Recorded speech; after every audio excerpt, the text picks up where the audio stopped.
Welcome to my channel. My name is Matthias. Today we're going to talk about the death of Ned Leeds, the whole revelation that he was the Hobgoblin, the fall of the Rose, the introduction of a new Hobgoblin. So without further ado, let's get into this. So we're going to cover Amazing Spider-Man issue 289 and Web of Spider-Man 29 to 30.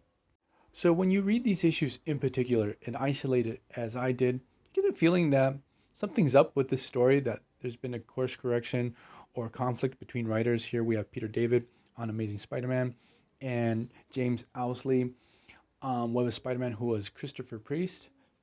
Or Marvel editorial stepped in to course correct or change something because something's up in this story.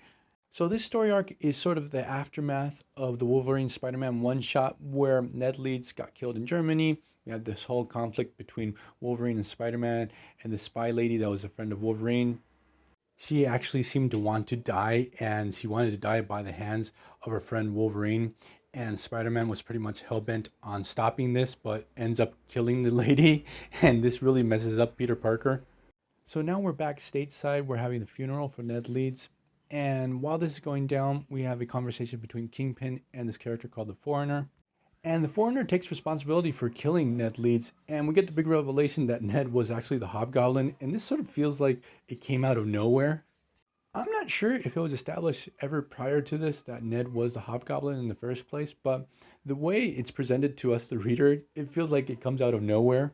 And Kingpin's reaction to this whole situation also feels really weird because he's pissed off that the Foreigner killed Hobgoblin, even though Hobgoblin was the enforcer of the Rose, one of his big enemies within New York's underworld. We also get the big revelation that the person that contracted the Foreigner to take out Ned in the first place is Jason Massendale, who was the Jack-o'-lantern, who now has become the new Hobgoblin. This new Hobgoblin seems to have a major grudge against Kingpin, so what Mr. Fisk does is contact Spider-Man. He tells Spidey everything, like Ned Leeds was a Hobgoblin, got killed because of this reason, and the new Hobgoblin is the Jack-o'-lantern, so please deal with my problem. So obviously we get the obligatory battle between Spidey and the new Hobgoblin, where Spidey is almost defeated. He's saved by Flash Thompson at the last moment. So Flash almost gets killed in this confrontation, and I just realized that during the Agent Venom series, Jason Massendale is the main villain to that series. So now we have the new Hobgoblin systematically killing anyone involved with the Rose's operations. There's one really dark moment where the Rose returns to his base of operations and all the people that was working with him have been killed by the Hobgoblin. Now, I don't really know what's the beef of the new Hobgoblin with the Rose. Like, I understood his conflict with the Ned Leeds Hobgoblin, but with the Rose, I'm not really sure what's the deal.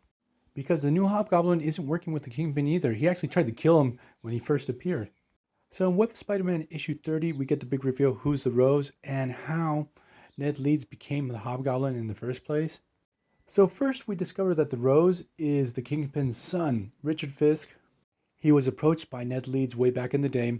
He wanted a big scoop on the Kingpin. He really wanted to take him down. So Ned would follow Richard Fisk all over the world trying to get his big story.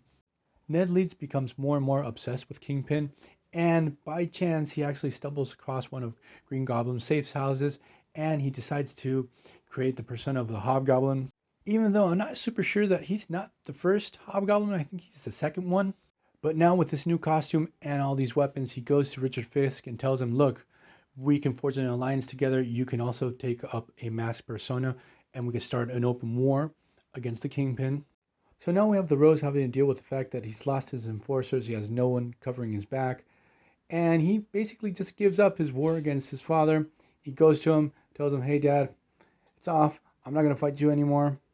I'm the Rose, and basically we're going to have to start working together. So it's a pretty interesting conclusion. But the thing is, I'm going to leave this video here. Hope you guys liked it. See you guys next time. Bye.